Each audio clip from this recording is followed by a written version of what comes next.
పిత పుత్ర పవిత్రాత్మ నామమున ఆమేన్. ప్రభు మీతో ఉండునుగాక, మీ ఆత్మతో ఉండునుగాక. పునీత లూకా గారు వ్రాసిన పవిత్ర సువిశేషములోని భాగము. ప్రభువా మీకు స్తుతి కలుగునుగాక. లూకా శుభవార్త 4వ అధ్యాయము పవిత్ర వచనములు 1 మరియు 2 వచనములు.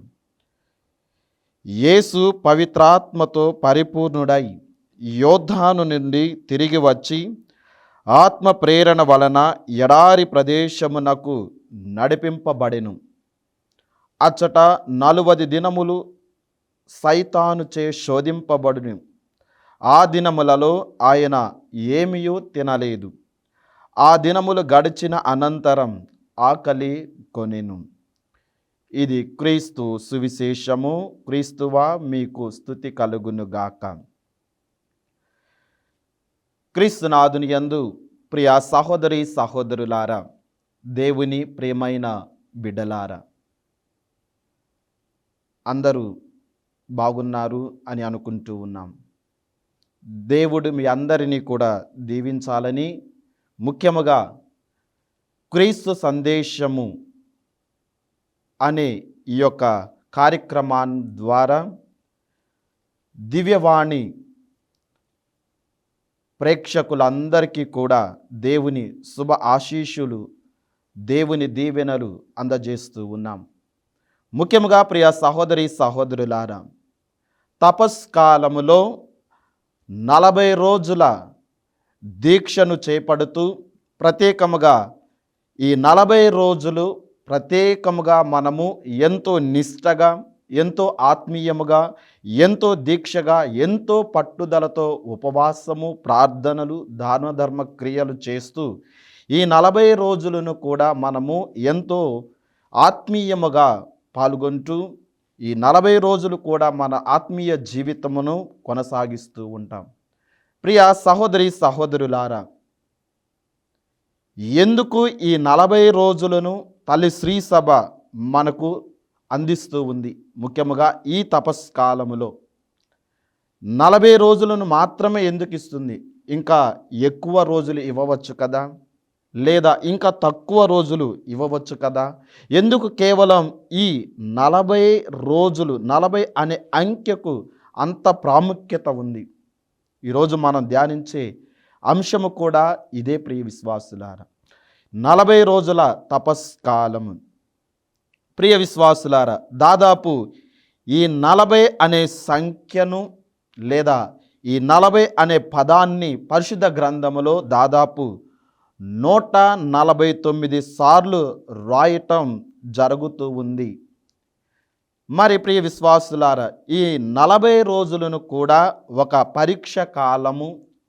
క్రీస్తు ప్రభు శ్రమలలో, ఆ క్రీస్తు ప్రభు శ్రమలలో మనము కూడా పాలు పంచుకునే కాలము. ఆ క్రీస్తు ప్రభు బాధలలో మనము కూడా ఆ బాధలను భరించే కాలముగా, అటు తరువాత విజయం అనగా క్రీస్తు ప్రభు పునరుత్థాన వెలుగును, ఆ పునరుత్థాన సంతోషాన్ని, ఆనందాన్ని మనందరము కూడా పొందుకునే కాలమే ఈ 40 రోజుల తపస్కాలము. ప్రియ సహోదరి సహోదరులారా, ప్రియ విశ్వాసుల పరిశుద్ధ గ్రంథాన్ని గమనించినట్లయితే అనేకమైనటువంటి అంకెలను, సంఖ్యలను ఉపయోగించటం జరుగుతూ ఉన్నది. మరి ఒక్కొక్క సంఖ్యకు ఒక్కొక్క అర్థము, పరమార్థము దాగి ఉంటూ ఉన్నది. ఉదాహరణకు గమనించినట్లయితే 1 అనే సంఖ్యకు ఏకదేవుడు, ఏకైక దేవుడు, దేవుడు ఒక్కడే అనే అర్థాన్ని ఇస్తూ ఉన్నది. అదేవిధంగా 2 అనే సంఖ్యకు త్రియేక దైవంలో 2వ వ్యక్తి అయినటువంటి క్రీస్తు ప్రభు అని మనకు తెలియజేయబడుతూ ఉన్నది.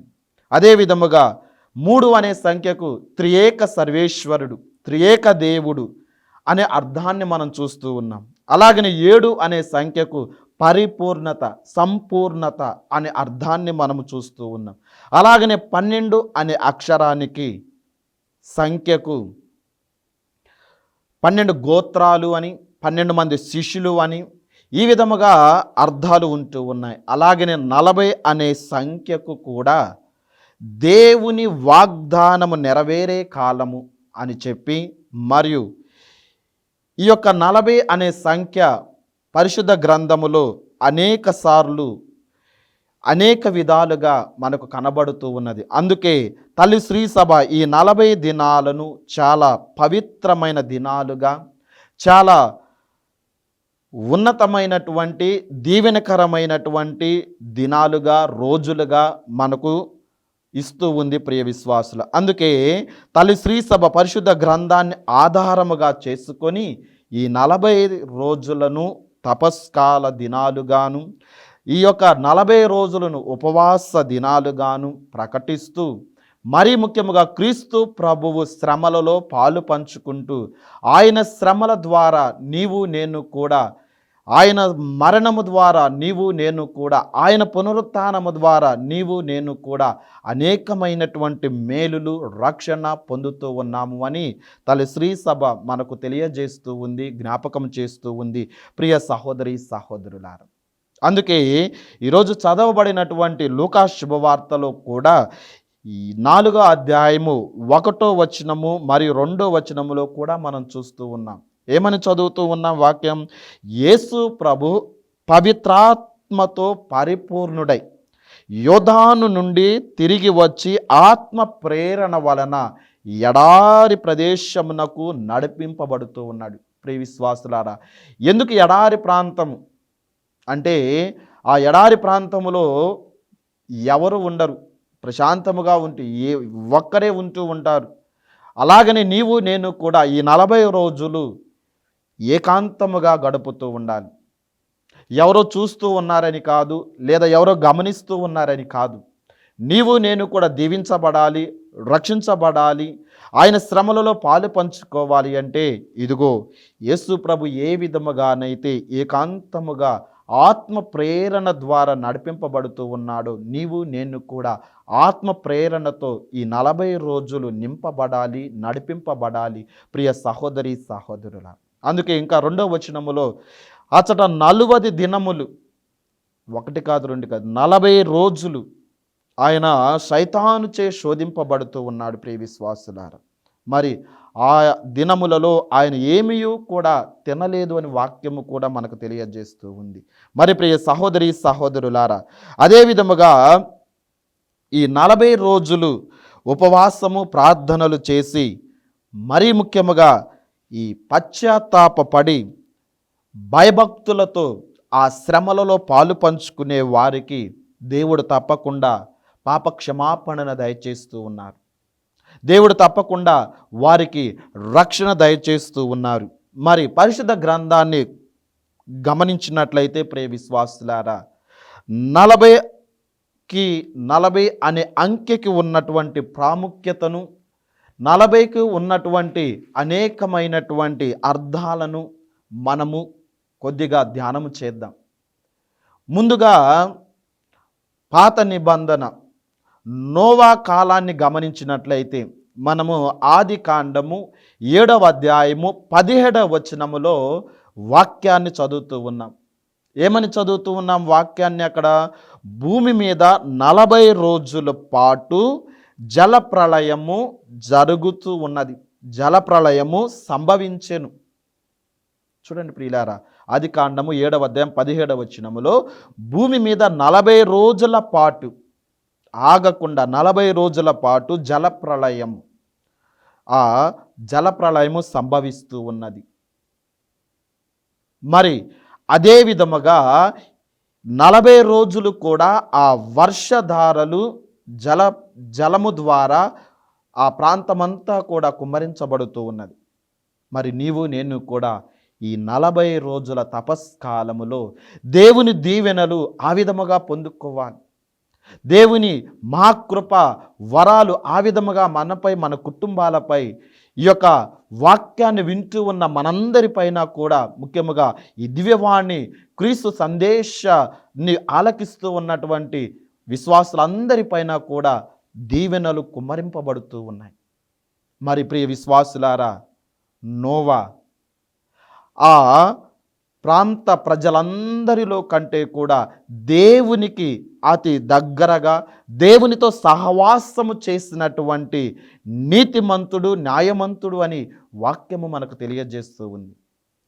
ఆదికాండము 6వ అధ్యాయం 9వ వచనములో నోవా వారి కాలములో ఉన్న వారు అందరి కంటే కూడా నీతిమంతుడు, ఉత్తముడు, దేవునికి ప్రియమైన బిడ్డగా జీవించాడు, దేవునికి ఇష్టమైన బిడ్డగా జీవించాడు. ప్రియ విశ్వాసులారా, అందుకే ఆ జల ప్రళయము నుండి, ఆ యొక్క మహాఘోర విపత్తు నుండి నోవా అతని కుటుంబము మొత్తము కూడా రక్షించబడినది. ప్రియ విశ్వాసులారా, మరి నోవా దేవుని మాట ప్రకారము, దేవుడు ఇచ్చినటువంటి సందేశము ప్రకారం, దేవుడు ఆజ్ఞాపించినటువంటి ఆ యొక్క ఓడను నిర్మిస్తూ ఉన్నాడు. ఎప్పుడైతే నోవా ఓడను నిర్మిస్తూ ఉన్నాడో చుట్టుపక్కల ఉన్నటువంటి ప్రజలందరూ కూడా పక్కున నవ్వుతూ ఉన్నారు, హేళన చేస్తూ ఉన్నారు, నవ్వుతూ ఉన్నారు, ఎగతాళి చేస్తూ ఉన్నారు. ఇంకా చెప్పాలి అంటే మన భాషలో అగౌరపరిచే మాటలతో, అనేక విధాలుగా సూటిపోటి మాటలతో ఆయనను మానసికముగా బాధ పెట్టుతూ ఉండవచ్చు. ప్రియ విశ్వాసులారా,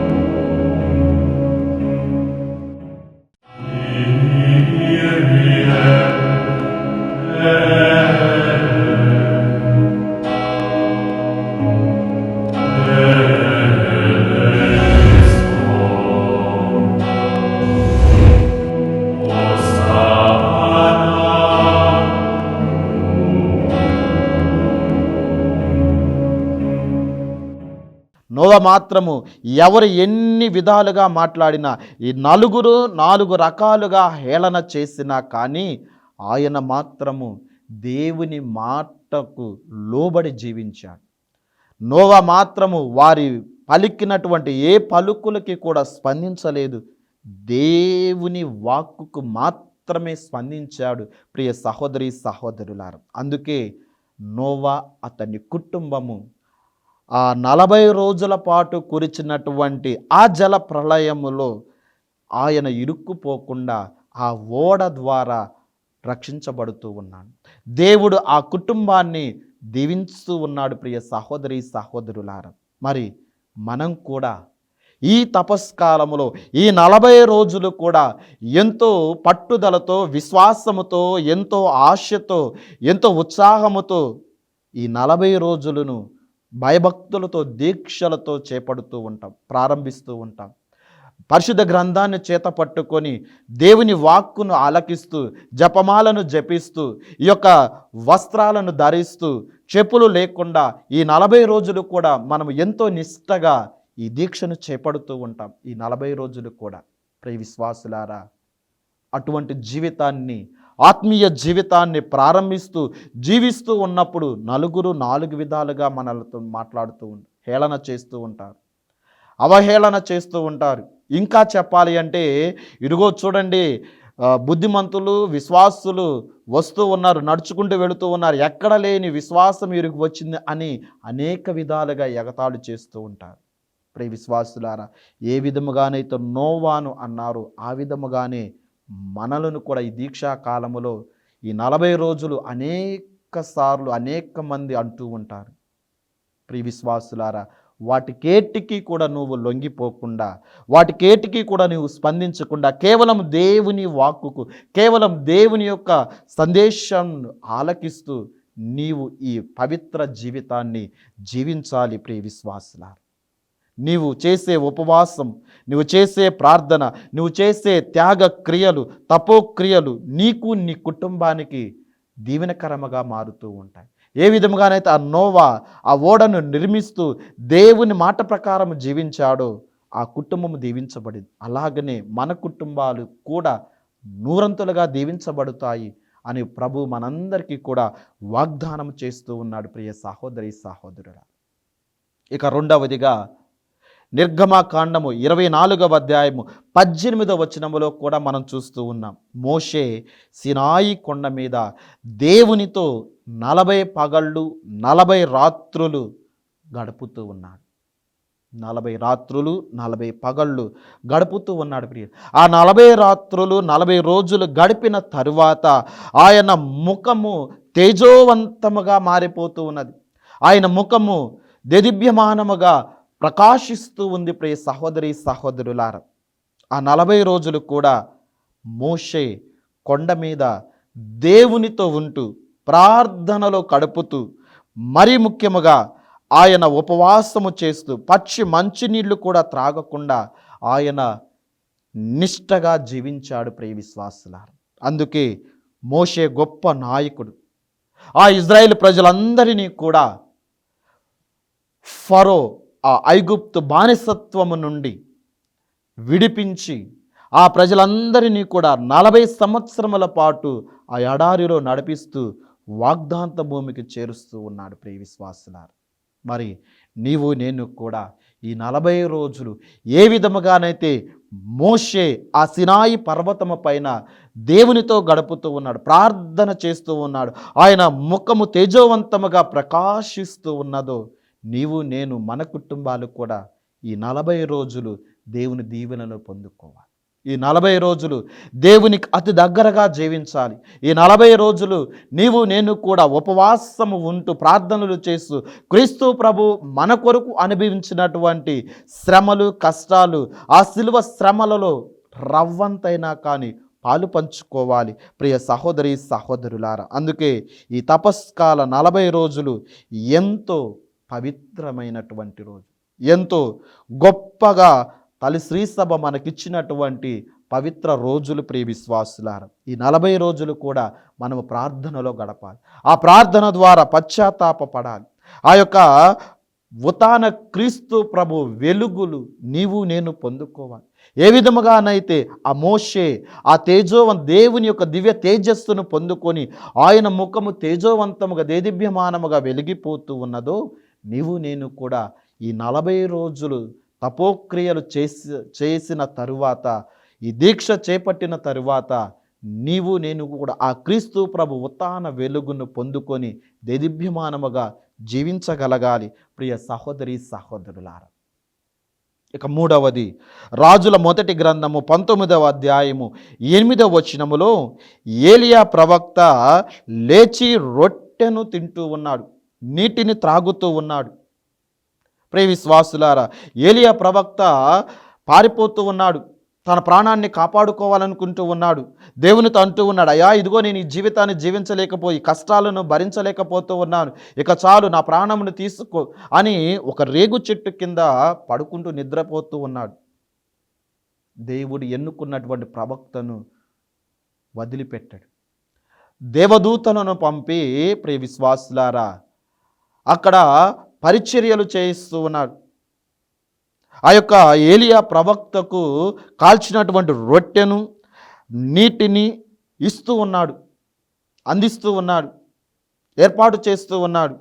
మరి ఆ ఏలియా ప్రవక్త ఆ రొట్టెను ఆ నీటిని త్రాగి ఆ రొట్టెను భుజించి ఆయన 40 రోజులు శక్తిని బలమును పొందుకుంటూ ఉన్నాడు. ప్రియ సహోదరి సహోదరులారా, మరి నీవు నేను కూడా ఈ 40 రోజులు ఆ ఏలియా ప్రవక్త దేవుడు అందించినటువంటి ఆ యొక్క రొట్టెను నీటిని త్రాగి 40 రోజులు శక్తిని పొందుకున్నాడు. నీవు నేను కూడా ఆ పరలోకము నుండి దిగివచ్చిన క్రీస్తు ప్రభు, ఆ పరలోకము నుండి దిగివచ్చినటువంటి జీవము గల ఆహారము నేనే అని పలికినటువంటి ఆ ప్రభు దివ్యసప్రసాద నాదుని మనము కూడా స్వీకరించి జీవితాంతము కూడా మన ఆత్మీయ జీవితానికి మేలులు పొందుకోవాలి, మన యొక్క కుటుంబ జీవితానికి మేలులు దీవెనలు పొందుకోవాలి. ప్రియ సహోదరి సహోదరులారా, ఇక 4వదిగా యోనా ప్రవక్తను మనం చూస్తూ ఉన్నాం. యోనా గ్రంథము 3వ అధ్యాయము 4వ వచనములో 40 దినములు ముగియగానే నినెవే నాశనమగును అని ప్రకటింపబడుతూ ఉన్నది. 40 రోజులు ముగియగానే నినివే నాశనమగును అని ప్రకటింపబడుతూ ఉన్నది ప్రియులారా. మరి యోనా తప్పించుకోవాలని దేవుడు చెప్పినటువంటి మాట వినకుండా ఆయన తప్పించుకోవాలని వెళ్ళిపోతూ ఉంటే, కానీ దేవుడు మరలా ఆ యోనా ప్రవక్తను నినివే పట్టణానికి ప్రవక్తగా పంపుతూ ఉన్నాడు. వెళ్ళి ఇదిగో 40 రోజుల తరువాత ఈ యొక్క నినివే పట్టణము దేవుని శిక్షకు గురవుతూ ఉన్నది అని ఎప్పుడైతే ప్రకటించాడో, ప్రియ విశ్వాసులారా, వారందరూ కూడా 40 రోజులు గోనె ధరించి ఉపవాసము ఉండి ప్రార్థనలు చేస్తూ ఉన్నారు. రాజు, ప్రజలు, పిల్లలు, పసివాళ్ళు, చివరికి పశువుల మందలు అందరూ కూడా ఉపవాసము ఉంటూ ఆ 40 రోజులు ఎంతో నిష్టగా జీవిస్తూ ఉన్నారు. ప్రియ సహోదరి సహోదరులారా, మరి దేవుడు వారి తపోక్రియలను చూచి వారి మీద జాలి చెంది వారిని రక్షిస్తూ ఉన్నాడు. వారి యొక్క శిక్షను తొలగిస్తూ ఉన్నాడు. ప్రియ సహోదరి సహోదరులారా, ప్రియులారా, దేవుడు కూడా మన జీవిత విధానాన్ని చూస్తూ ఉన్నాడు. తన వాక్కు ద్వారా మనకు కూడా అనేకసార్లు సందేశాన్ని, హెచ్చరికలను జారీ చేస్తూ ఉన్నాడు. ఏ విధముగానైతే ఆ నినివే పట్టణానికి ఆ యోనా ప్రవక్త ద్వారా సందేశాన్ని ఇచ్చాడో, మనకు కూడా సందేశాన్ని ఇస్తూ ఉన్నాడు. ఆ నినివే పట్టణ ప్రజల వలె, రాజు వలె, ప్రజల వలె, పిల్లల వలె, చివరికి పశువులు కూడా ఉపవాసం ఉండి ప్రార్థనలు చేసి గోనె ధరిస్తూ ఉన్నారో, ఇదిగో ఈ తపస్కాలములో ఈ 40 రోజులు నీవు నేను కూడా అటువంటి జీవితాన్ని జీవించినట్లయితే మన పాపములు కూడా క్షమించబడి దేవుడి దీవెనలను మనం పొందుకుంటాం. ప్రియ సహోదరి సహోదరులారా, ఇక నూతన నిబంధనను మనం గమనించినట్లయితే లూకా శుభవార్త 4వ అధ్యాయం 1-2 వచనాలలో చదువుతూ ఉన్నాం. మరియు మార్కు శుభవార్త 1వ అధ్యాయం 13వ వచనంలో కూడా చదువుతూ ఉన్నాం. యేసు ప్రభు 40 దినాలు ఉపవాసము ప్రార్థన చేసి ఎడారి కొనిపోబడుతూ ఉన్నాడు. సైతాను చేత శోధింపబడుతూ ఉన్నాడు. ప్రియ విశ్వాసులారా, మరి నీవు నేను కూడా ఈ 40 రోజులు ఎంతో దీక్షతో చేపడుతూ ఉన్నాం. అనేకమైనటువంటి సైతాను శక్తులు వస్తూ ఉంటాయి. ఆ 40 రోజులు క్రీస్తు ప్రభు ఉపవాసం ఉండే సైతాను శోధించబడుతూ ఉన్నాడు. నీవు నేను కూడా అనునిత్యము శోధించబడుతూ ఉన్నా, కానీ క్రీస్తు ప్రభు ఆ సైతాను శోధనకు లొంగిపోలేదు, కృంగిపోలేదు. నీవు నేను కూడా ఏ శోధనకు లొంగిపోకూడదు, కృంగిపోకూడదు. ప్రియులారా, దేవుడు మన పక్షాన ఉంటూ ఉన్నాడు. ఎప్పుడైతే దేవుడి మీద నీవు ఆధారపడి జీవిస్తావో, దేవుడు మన పక్షాన ఉంటూ ఉంటాడు. ప్రియ సహోదరి సహోదరులారా, మరి యేసు ప్రభు 40 రోజులు శిష్యులకు ఉత్థానమైన తర్వాత ఆయన ఇదిగో నేను సజీవుడిగా ఉత్థానమయ్యాను అని రుజువు చేస్తూ ఉన్నాడు. అపోస్తుల కార్యములు 1వ అధ్యాయం 3వ వచనములో ఉత్థాన క్రీస్తు 40 రోజుల పాటు వారికి దర్శనమిస్తూ ఇదిగో సజీవముగా లేచెను అని వారికి రుజువు చేస్తూ ఉన్నాడు. ప్రియ సహోదరి సహోదరులారా, మరి అందుకే ఈ 40 రోజులు తల్లి శ్రీ సభ మనకిస్తూ ఉంది. నీవు నేను కూడా ఆ ఉత్థాన క్రీస్తు ప్రభు వెలుగును పొందుకొని మనము కూడా సాక్షులుగా ఉండాలి అంటే ఈ 40 రోజుల తపోక్రియల ద్వారా, ఉపవాసము ద్వారా, ప్రార్థన ద్వారా, దాన ధర్మ క్రియల ద్వారా దేవునికి దగ్గరగా జీవించాలి. దేవుని క్రీస్తు ప్రభు శ్రమలలో నీవు నేను కూడా పాలు పంచుకోవాలి. కాబట్టి ప్రియ విశ్వాసులారా, దేవుడు మనలను, మన కుటుంబాలను, మన జీవితాలను, మనం జీవించే ఈ యొక్క తపోక్రియల జీవితాన్ని, దీక్షా కాలాన్ని, ఈ తపస్కాలాన్ని దీవెనకరముగా మనకు మారాలి అని ఈ యొక్క ప్రార్థనలో ప్రత్యేకముగా వేడుకుందాం. పిత, పుత్ర, పవిత్రాత్మ దేవుడు మనలను దీవించునుగాక. ఆమేన్.